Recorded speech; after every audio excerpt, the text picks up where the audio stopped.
el tiempo de la vendimia.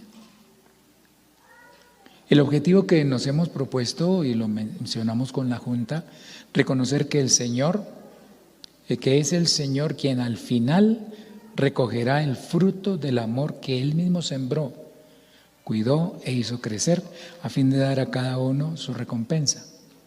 Él es el que va a separar ovejas de cabritos, va a usar a los ángeles. Él es el que va a decirle a un ángel en Apocalipsis 14 al 19. Hay una parte del texto que nos inspira el trabajo de esta semana. Mire aquí una nube blanca y sobre la nube uno sentado semejante al Hijo del Hombre, que tenía en la cabeza una corona de oro y en la mano una hoz aguda. Y del templo salió otro ángel clamando a gran voz al que estaba sentado sobre la nube: mete tu hoz y ciega, porque la hora de cegar ha llegado, pues la mies de la tierra está madura. La mies, el trigo, recoger el trigo.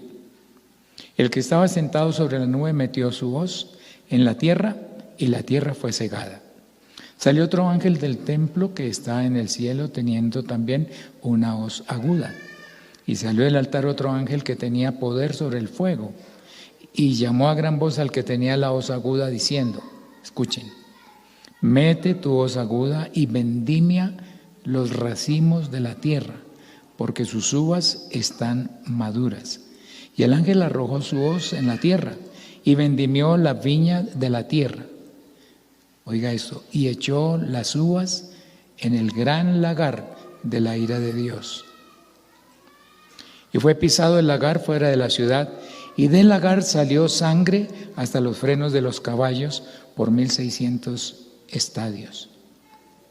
Bueno, un evento apocalíptico del que tendremos que mirar al final qué fue lo que pasó, cómo fue, qué ocurrió, pero note que la vendimia, si la uva está buena, entonces se va a usar para bien, pero si está mal, se puede usar para mal. Vamos pensando en que, por ejemplo, en la mitología griega tenían un dios de la vendimia, Baco.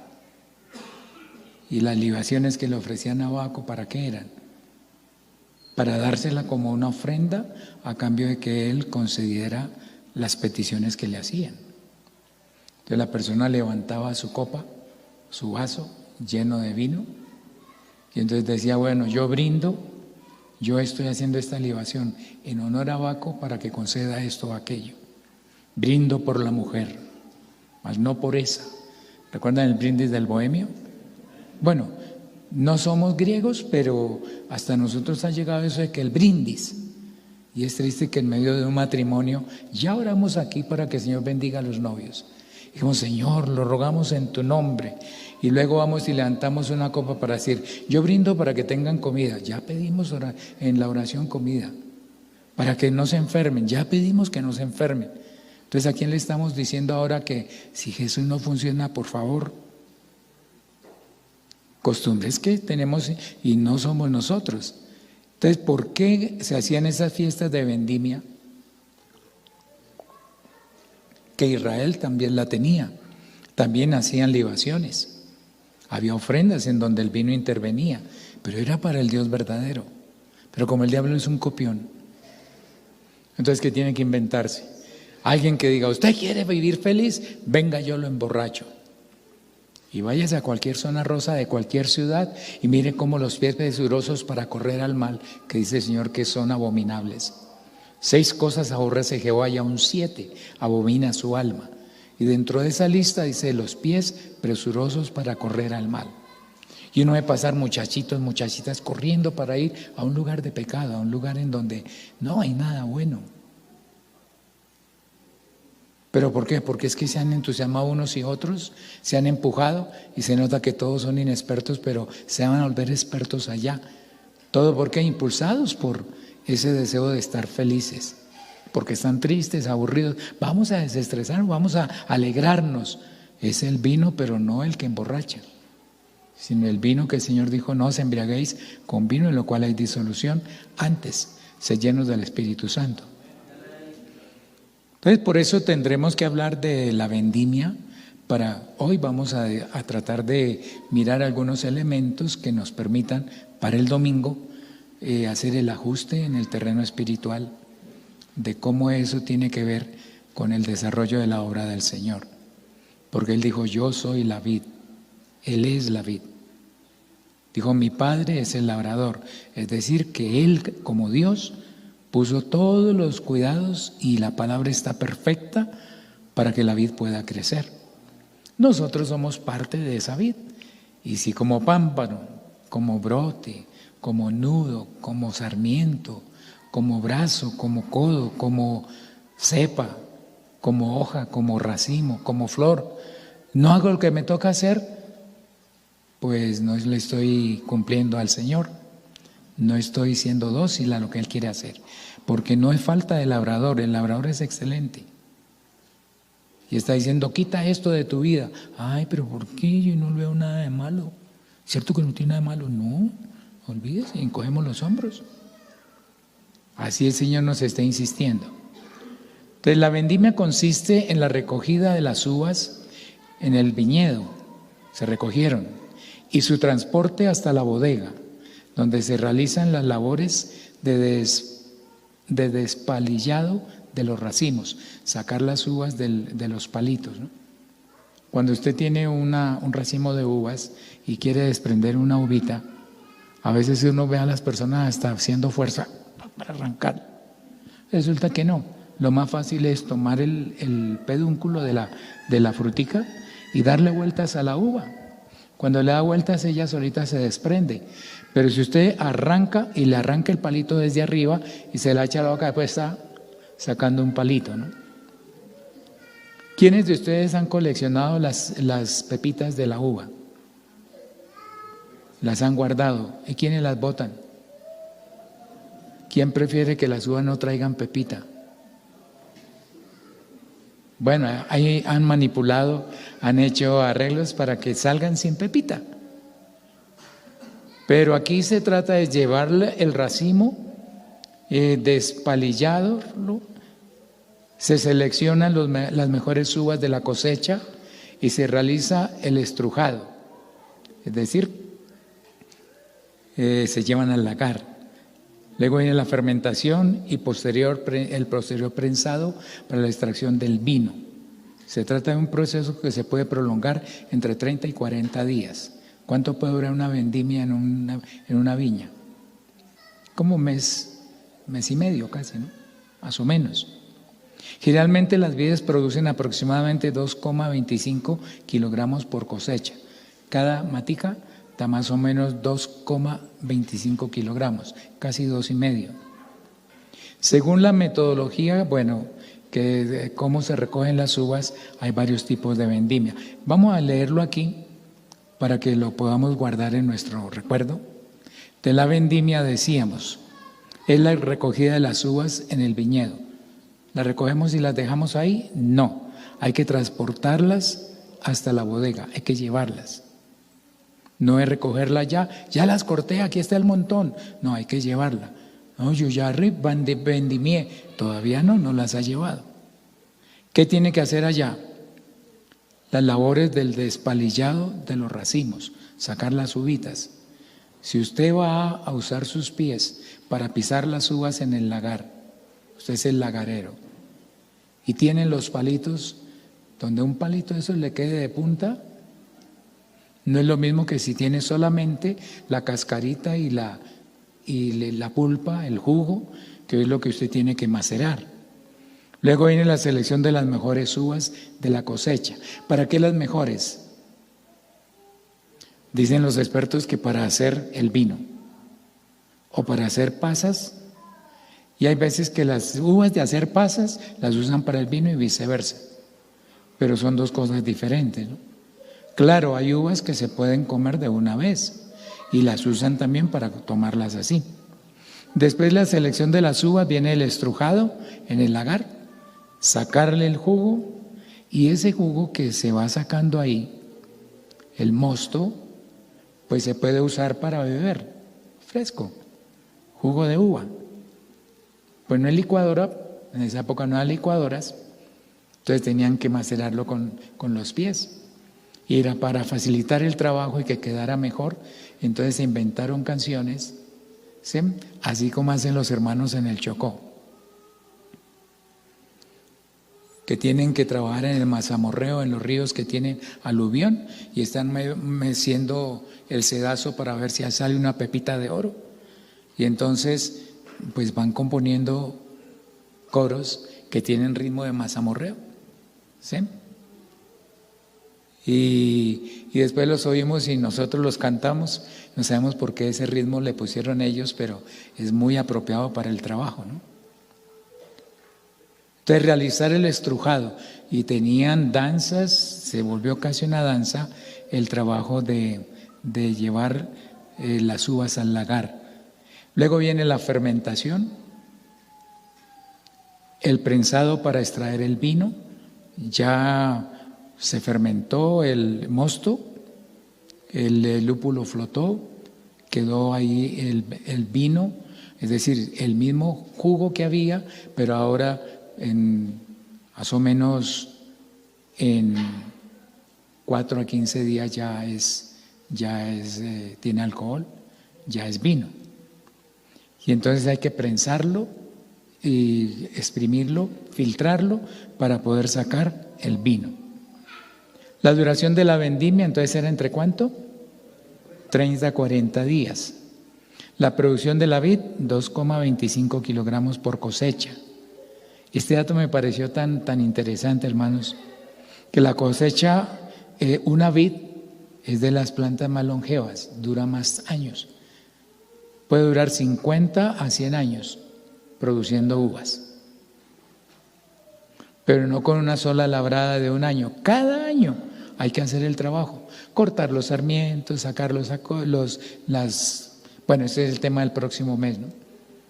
Sacar las estacas y todas las formas en que se puede lograr una reproducción asexual de la vid. Entonces hay que estarlo haciendo cada año. Pero una vid puede sostenerse entre 50 y 100 años dando uvitas. ¿Qué se hace cuando ya no da más? Ya lo veremos el domingo. La abandonan. ¿Sí? Curioso que la madera de la vid, la madera no tiene mucha utilidad para hacer muebles. De acuerdo con la forma en la que se haga la vendimia, se puede decir que es una vendimia manual o mecánica. Antiguamente era netamente manual, hoy ya hay otros recursos. Así como ordeñar puede ser algo manual o puede ser mecánico. Ya hoy se tienen más recursos. Gracias a Dios que nos da la oportunidad de que si implementamos algo, podemos predicar no así directamente, sino a través de las redes, por Zoom. Ayer tuvimos un trabajo muy bonito desde las 3 de la tarde y yo me alegraba porque uno de los hermanos que se programó toda la jornada y estuvo de 3 a 8:35, más o menos 36. Y yo dije, ¿se va a aburrir por la mitad? No, ahí estuvo. Y yo digo, bueno, gracias a Dios. Y no hay que estar aquí y dar tintico, no, cada uno en su casa. Ni siquiera dimos pausa activa. Yo después decía, ay Señor, qué crueldad, ¿no? Pero se puede hacer el trabajo más tecnificado con otros recursos de manera más mecánica, no tan manual.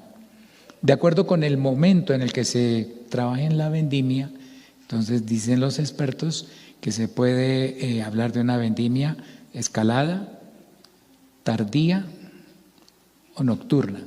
Es decir, una que va en el proceso progresivo, otra que, bueno, ya pasó, pero hay que hacer como en el café del Rerré, que hay que ir a recoger lo que se quedó y hay que recogerlo. Yo digo, si ya vendimió, deje los racimos que quedaron para los pobres, pero el mundo no hace eso. Por eso encontramos que no es solamente en la Biblia en donde la gente no obedecía, sino que hoy dicen, no, hay que recoger hasta la última pepita. Pero hay que dejar lo que Dios dijo, que se le dejara a los pobres, y el año de descanso, al 7º año, etc. Hablemos de los productos de la vid. El El ciclo biológico de la vid, dicen los que manejan los viñedos, está determinado por estos momentos. Brotación, cuando brotan, la foliación, salen las hojas, floración, salen los racematos. Recuerden que la vid tiene una inflorescencia en racemato, en forma de racimo. Y por eso de cada florecita del racimo después sale una uvita y sale un racimo de uvas.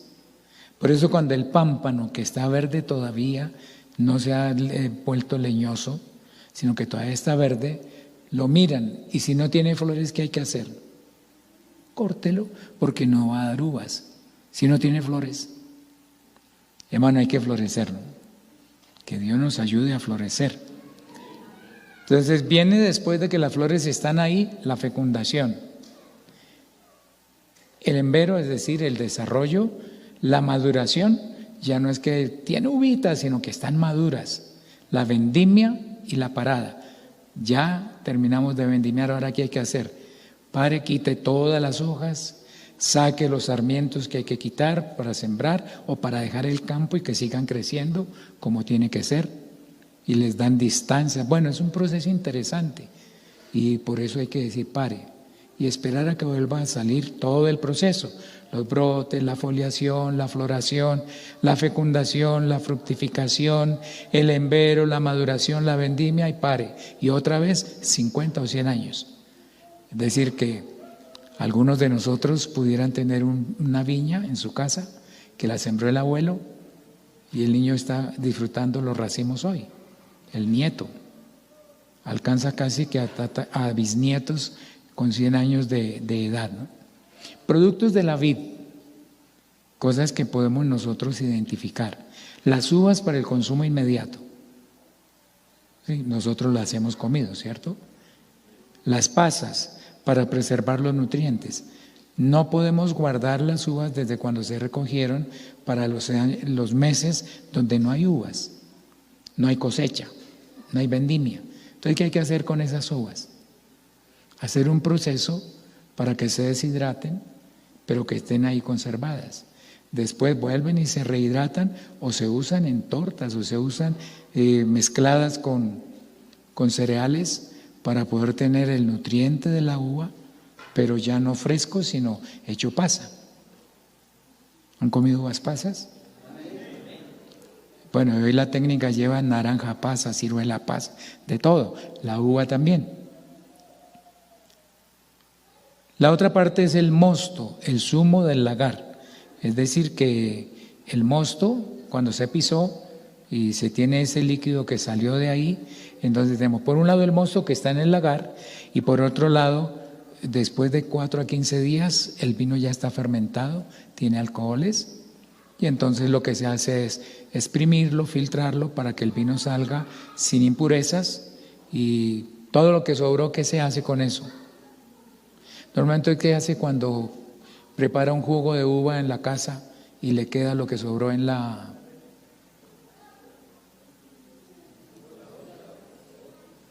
Bueno, gracias por ser sincero, lo botamos.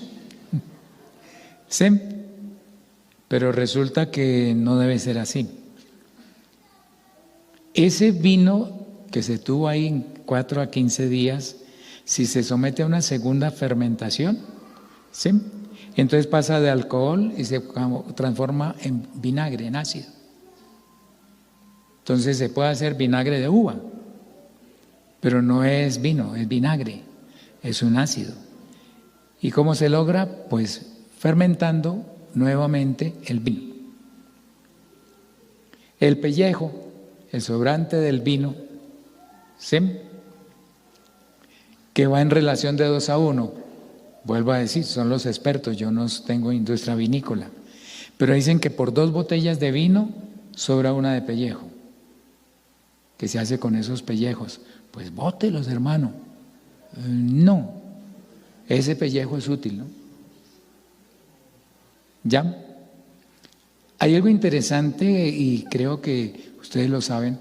Algún día la hermana nos dio una charla de nutrición y nos recomendaba que la fruta hay que comerla entera. ¿Por qué?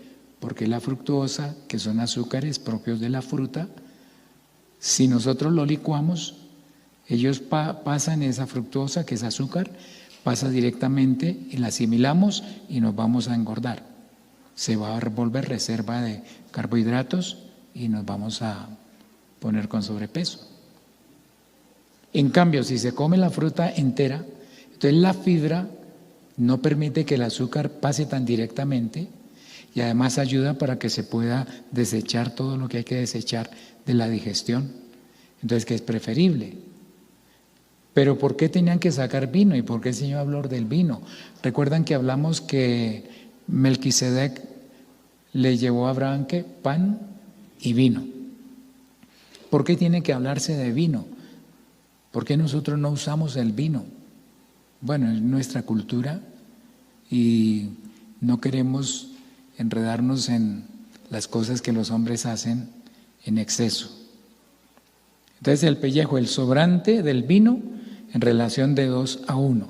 ¿Qué se puede hacer con eso y con todo lo demás de las partes de la vid? Subproductos de la vid, que se elaboran a partir de los diferentes elementos que conforman partes del racimo de la uva. Todo lo que no usamos para mosto, para jugo, para vino o para vinagre, ¿qué se puede producir con ello? Lo primero que dicen es que hay productos de belleza, ¿sí?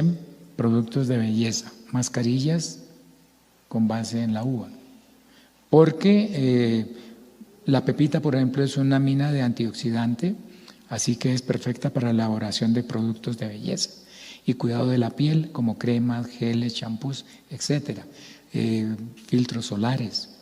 Posee un alto contenido de ácido tartárico y polifenoles, lo que aporta propiedades regenerativas en la piel. Esto es idóneo para la unificación del tono cutáneo, hiperpigmentaciones y pequeñas cicatrices. Y nosotros botamos el pellejo. ¿Qué otra cosa se puede sacar? Dicen que harina de pepita. La harina de pepita, oiga esto, 100% libre de gluten. Es una novedad dentro del aprovechamiento de este producto natural. Los inventores de esta idea, provenientes de Estados Unidos, aseguran que es perfecta para hacer repostería. Entonces, de aquí para allá, no botemos las pepitas. No, yo no voy a sembrar, yo no la voy a poner a que germine. No. Bueno, entonces muélala, saque harina y comience a mirar. Si con harta harina de esa puede hacerse una torta. Sí hay un poco de imágenes de tortas, pero aquí está solamente esta imagen de la uva y harina de uva, ¿no? Sacado de ahí. También sacan infusiones y té. Hay empresas que utilizan la piel de la uva como ingredientes para elaborar infusiones y tés aromáticos. Se usa principalmente por su poder antioxidante, tal y como hemos comentado en el punto anterior. Otro subproducto de la vid, aceite para cocinar. El aceite de semillas de uva es suave, no tiene olor y se suele utilizar para realizar los marinados. Admite más temperatura que el aceite de oliva antes de quemarse. Esto aporta muchas posibilidades a la hora de cocinar ciertos alimentos. Es rico en vitamina E, ácidos grasos esenciales como omega 6 y procianinas, ayudando a mejorar la salud del corazón, al igual que el de oliva. Si es virgen extra, será de mayor calidad. Además, es prensado en frío de la pepita, mantiene las propiedades hidratantes, antioxidantes y conserva los ácidos grasos intactos. Y botamos las pepitas. ¿Qué otra cosa hacen? La Universidad del Estado de Oregon en Estados Unidos ha realizado un estudio en el que afirma que es posible crear recipientes biodegradables utilizando los desechos del racimo de la uva, obtenidos del proceso de elaboración del vino. Este tendría múltiples aplicaciones, como por ejemplo para crear moldes de repostería o maceteros para plantas que se podrían enterrar con las raíces y que ya a los 30 días se convertirían en composición del suelo. ¿Y qué más se puede sacar? Bueno, carbón vegetal, ¿no? Miren lo que dice en Ezequiel 15, versos 1 al 8. Vino a mí palabra de Jehová diciendo: hijo de hombre, ¿qué es la madera de la vid más que cualquier otra madera? Yo estaba leyendo y decía: yo soy la vid, mi padre es el labrador. Entonces lo importante de la vid es la madera. El mismo Señor te dice: no es la madera. ¿Qué es la madera de la vid más que cualquier otra madera? ¿Qué es el sarmiento entre los árboles del bosque? Ese palito seco del que hablaremos el próximo mes, ya casi. ¿Qué es comparado como un recurso maderable? Realmente no.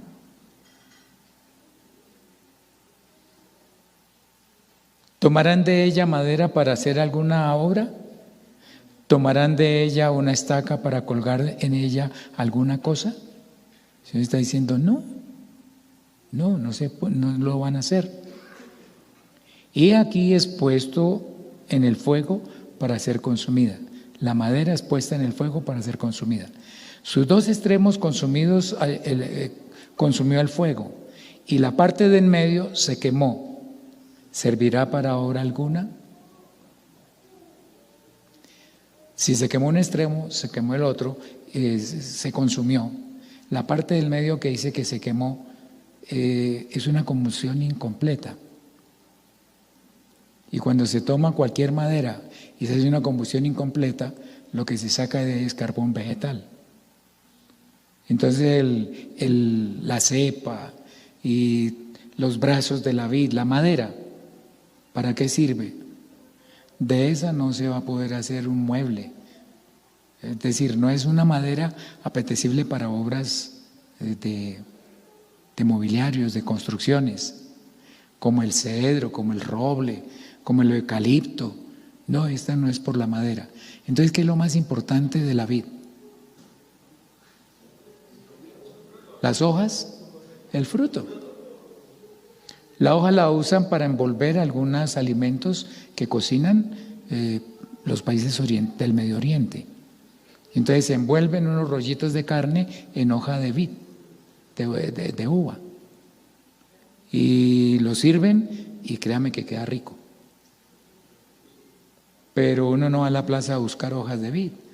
Busca un racimo de uva bien grande y bien bonito, se come lo que puede y el resto lo bota, ¿no? Y sigue diciendo en Ezequiel: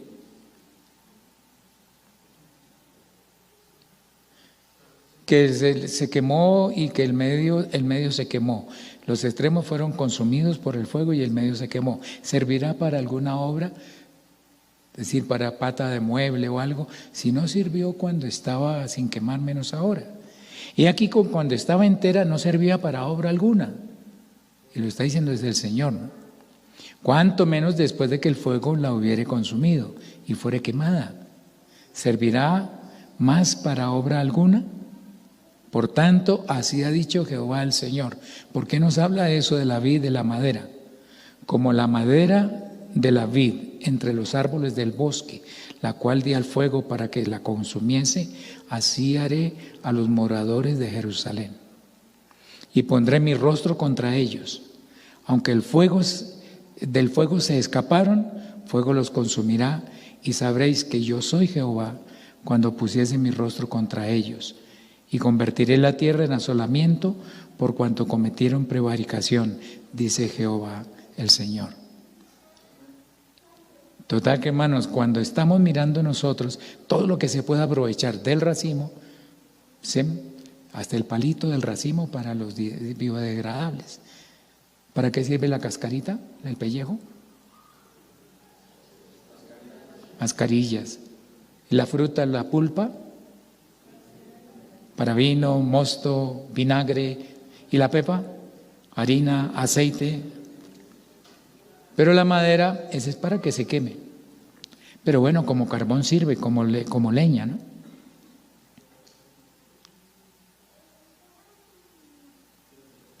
Y hoy nos vamos temprano, vamos a reflexionar un poquito. Traigo una pregunta para formularnos. ¿Cuándo es la vendimia de la viña del Señor? ¿Cuándo es la vendimia? ¿Cuándo el Señor va a tomar los racimos? ¿Quién los va a tomar? ¿A dónde los va a llevar? Ya leímos que tenemos un versículo que nos inquieta, que vino un ángel, arrojó la hoz aguda y tomó los racimos, ¿y al lagar de qué? De la ira de Dios. Tendremos que mirar por qué. ¿Por qué mientras la iglesia dice confortadme con pasas? ¿Sem? Bueno, pregunta antes de eso, ¿el fruto ya está maduro? ¿Usted qué dice? ¿Sí o todavía le falta?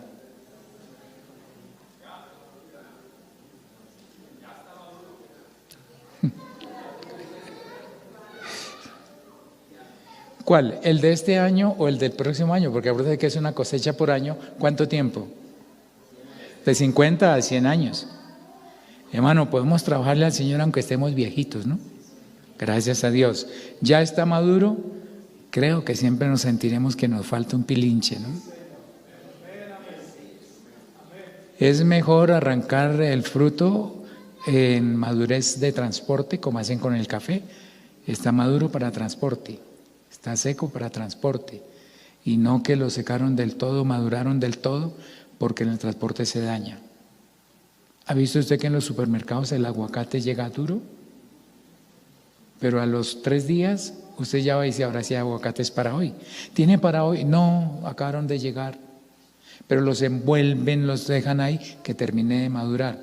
Pero si lo dejan madurar en la mata y lo empacan para traerlo, ya no va a servir, ¿no? Llega reventado, llega destrozado. Entonces, hay que pensar en que ¿quién decide eso? No es la misma vid, tiene que ser el labrador el que dice, llegó el tiempo de la vendimia, ¿no? Nosotros quisiéramos que lo que predicamos ya dé fruto. Hay que esperar. ¿Recuerdan que tuvimos un proyecto en galerías? ¿Tuvimos o tenemos? Uy, eso sonó bueno, hermano. ¿Tuvimos un proyecto o tenemos? ¿Tuvimos un local? Tuvimos. ¿Tenemos un local? No. Pero resulta que nos ha llegado una familia que vive en galerías y podemos comenzar una refán con ellos. Pues bueno, gracias a Dios. ¿Por qué? Porque es que cuando llega el tiempo en que ya está listo para recoger, hay que ir a recoger. Hermano, cuando alguien ha oído la palabra y usted ya nota que como que estaba, que brotó, como que el fruto ya está de trabajarlo, de recogerlo, de llevarlo, está maduro, no pasado de madurez. Hermano, recójalo y tráigalo. Porque si no lo hacemos, después tendremos que ver cómo se recoge para el lagar de la ira. Pablo le dijo a Timoteo, la primera carta de Timoteo capítulo 5, todo el capítulo le está hablando de unos consejos para un pastor. Timoteo era un muchacho joven, desde la biografía, que lo que se puede reconstruir, deja ver que Timoteo era ya un jovencito, pasó la adolescencia y ya era un ministro. ¿Sí?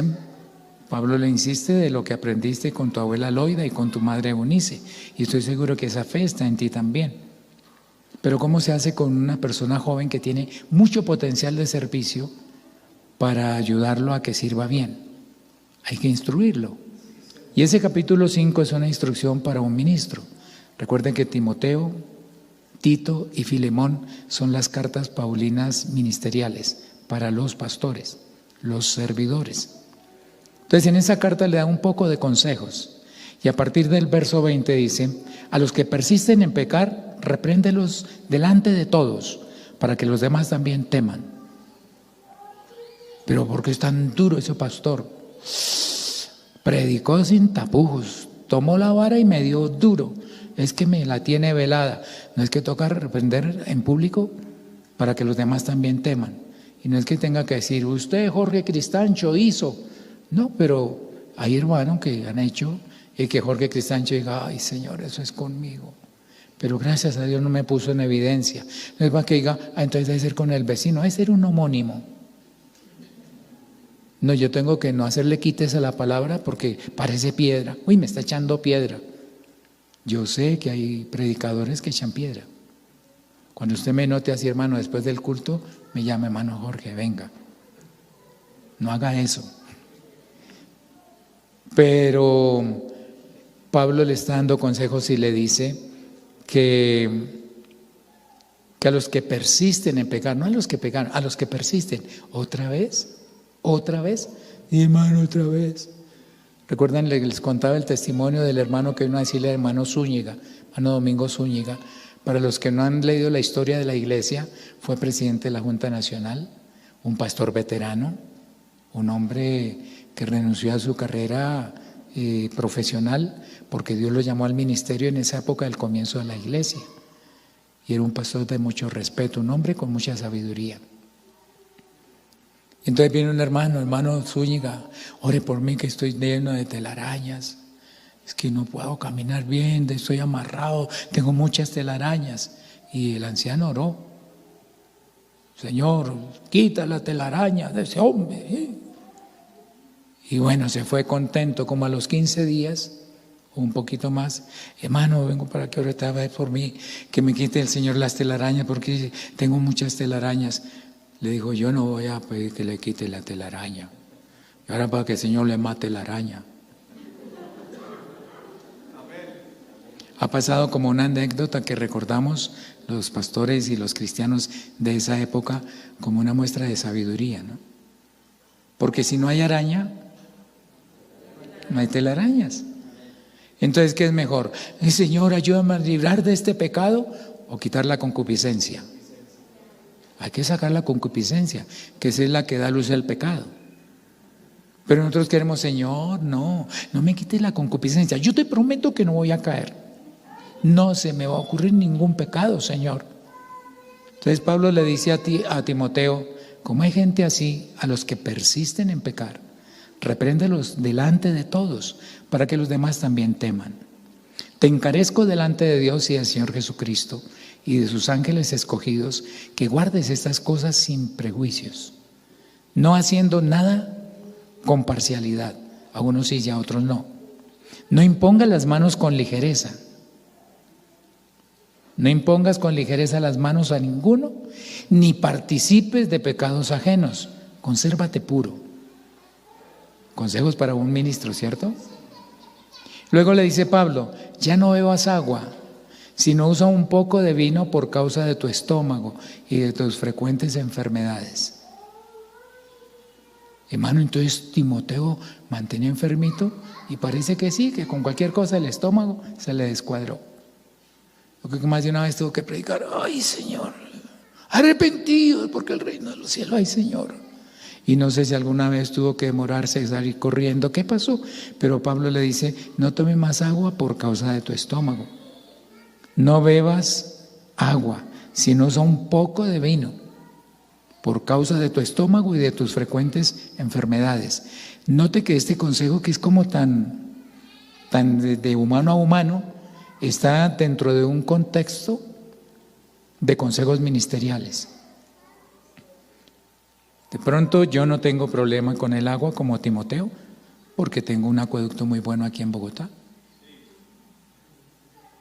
Yo me acuerdo que cuando estuvimos en Medellín, tomaba agua de la llave de Medellín, un acueducto bueno. ¿Algún otro paisa que diga amén?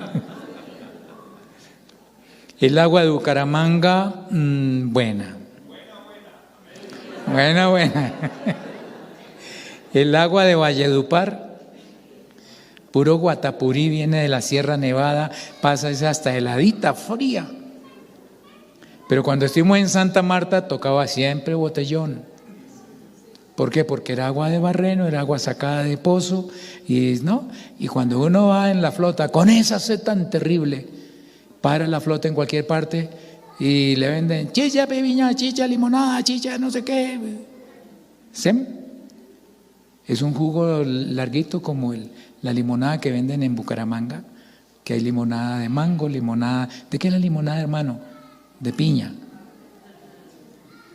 Eso pasa es allá, en Santander, ¿no? Ahí sí no gritan amén. Pero ¿qué le pasa a un cachaco que va por esas tierras de la costa con pozos artesianos para sacar el agua? ¿Sí? Y que con esa agua prepararon el jugo y se lo venden en una bolsa.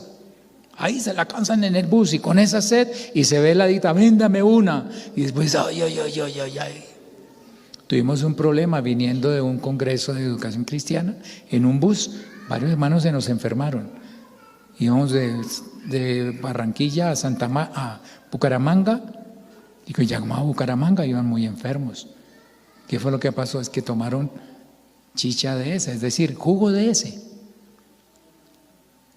Yo aprendí, yo trato de hacerlo.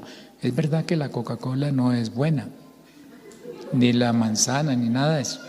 Pero cuando yo estoy en un lugar como esos y me ofrecen, tenemos jugo de guanábana, jugo de curuba, jugo de esto, pues digo, si fuera con agua de Bogotá, de Medellín, de Valledupar, de Bucaramanga, pero es agua de aquí. Cuando usted va a un restaurante en Bogotá y pide una gaseosa y se la sirven del dispensador, ¿qué le están mezclando? Un jarabe que vende la empresa con agua del tanque que tienen ahí. ¿Qué tan limpia estará esa agua? ¿Cómo se parecerá a la de las ciudades costeñas? Y en La Guajira sí que es peor. Entonces, por lo menos la otra es tratada. Se supone que el INVIMA y otros organismos dicen, muestre cómo está esa Coca-Cola. Bueno, yo no voy a decir nombres de productos, ¿no? Porque no estamos hablando ni bien ni mal de ninguna empresa. Entonces, ¿qué es preferible decirle? Hermano, no tome jugo, no tome agua, porque es un riesgo. Allá no tenían purificación como hoy. Y entonces, ¿cómo purificaban el agua? Pues hacían jugo de uva, lo dejaban fermentar y los alcoholes pues mataban los bichitos que puedan hacer daño, pero no se tome mucho porque le pasa lo de Noé, se embriaga. Por eso, hablando de los diáconos, no dados al mucho vino, los pastores no dados al mucho vino, porque es que el vino entra suavecito y burbujea, y lo describe en Proverbios. Y después, como serpiente, está el mordisco. ¿Sí? Mi primera borrachera me la pegué cuando tenía como 3 años de edad.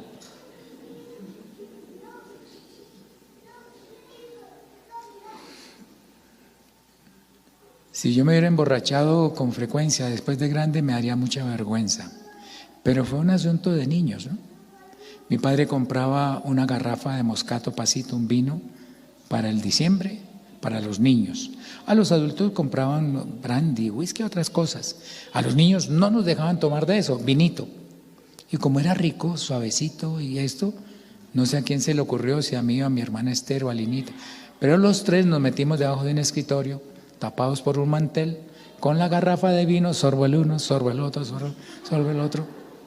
Cuando nos estaban buscando y los niños nos cuentan que estuvieron angustiados, mirando en la calle, a qué hora se salieron, busque por todo lado, pregunte. Por último pensaron en buscar ahí y no nos encontraron en el templo, nos encontraron fue ahí debajo, dormidos. ¿Qué les pasaría? Pero cuando vieron la botella, con razón dice, manténgala fuera del alcance de los niños. Entonces, hermanos, si Pablo le dice a Timoteo, tome vino por causa de su estómago, por sus múltiples enfermedades, no es que le está autorizando emborráchese, sino tenga cuidado con la salud. De pronto usted tiene hipertensión o tiene un problemita de azúcar. ¿Qué le diría a Pablo? No comas roscones porque te va a hacer daño. Y si estás enfermo no puedes predicar, estás mareado porque se te subió la glucosa, ¿no? Es cuando el hermano Beto debe ir a ayudarnos. Hermano Fabián. Es un consejo para que pueda predicar. Y así como le dice, no imponga las manos con ligereza, no se enferme sin necesidad. Para eso está el vino. Pero nosotros pensamos, ¿sí ve que la Biblia autoriza?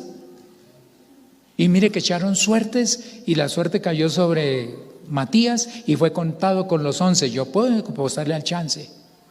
Es diferente pedirle a Baloto o a Ventura o a Fortuna, los dioses del azar, que por favor me bendiga porque Jesús no ha hecho nada. Entonces yo le pido que me ayude y pues juego el baloto a ver si me lleno de plata porque el Señor no ha querido funcionar conmigo. No se trata de eso, dice, no, deseche esas cosas. Pero la humanidad que está sacando jugo y ventaja de eso, un día va a ser cegada, un día va a ser vendimiada y va a ser llevada a un lagar, pero un lagar en donde será para la ira de Dios.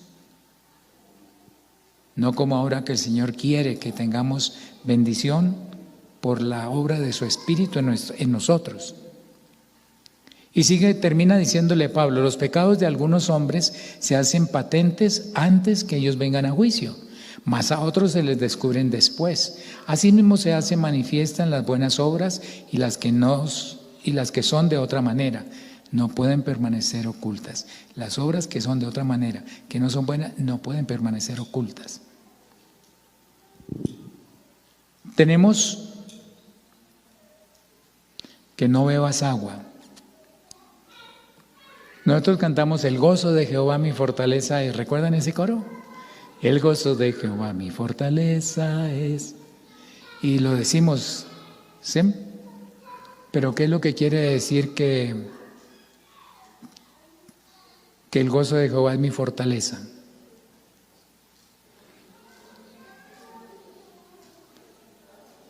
Hemos hecho una lectura un poquito equivocada cuando decimos, no, es que cuando el Señor se goza me fortalece. Es decir, mi fortaleza depende de que Él esté gozoso.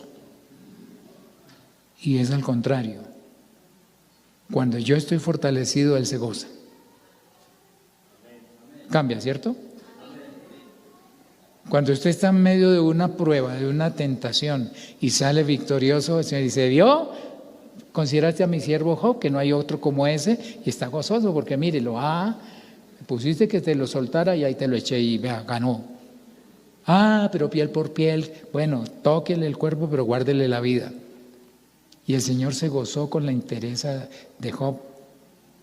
Entonces, cuando nosotros decimos que el gozo del Señor es mi fortaleza, debemos pensar que yo debo dejar que sus nutrientes, su luz, todo lo que Él quiera hacer para que yo pueda tener que ofrecerle al que tiene necesidad, que Él lo produzca. Porque como dijo Pablo, yo planté, Apolo regó, pero el crecimiento lo da es el Señor. Total que vamos a hacer nuestro trabajo, ¿sí? Y cuando lo estemos haciendo el Señor se va a gozar. Y hermano, trabajando para el Señor nos mantenemos más fuertes que cuando estamos vagos. En Cantares 2:5 dice la esposa, sustentadme con pasas, confortadme con manzanas porque estoy enferma de amor. Pues no es época de tener racimos de uvas, pero dice sustentadme con pasas, confortadme con manzanas. ¿Por qué? ¿Tengo mucha hambre? No, estoy enferma de amor. Total que si nosotros miramos, estamos hablando del amor en este mes. Si usted necesita, si usted está enfermo, como su amor no está bien, ¿qué hay que pedirle al Señor? Aunque sea una pasita, Señor, o un puñadito de pasas, uvas, vino, Señor, susténteme, porque necesito amarte, necesito expresar tu amor a los perdidos. Y este otro himno que nosotros cantamos, ayúdame a mirar con tus ojos. Qué bueno que si yo tengo que ir a vendimiar, pueda mirar con la mirada de Él, que me ha explicado bien cuándo está maduro y cuándo no. Cómo cortarlo. Cada vez que se va a cortar un sarmiento hay que mirar bien de qué parte es el corte, si es el de abajo o el de arriba. Porque de acuerdo con eso hay que cortarlo en diagonal o cortarlo horizontal y no que llegue hacia el brote, sino que vaya hacia el otro lado. ¿Cómo así, hermano? Véngase el próximo mes que vamos a hablar de eso. Porque de pronto usted cortó algo que había que cortar, pero lo cortó mal y dañó un brotecito que estaba ahí listo para producir. Lo inundó y llovió y le hizo daño. Entonces tenemos que aprender cómo lo hace. Entonces ayúdame a mirar con tus ojos. Que yo no mire, no le veo nada de malo. Y el Señor, bueno, es que Él es demasiado justo, ¿no? Él es demasiado exigente.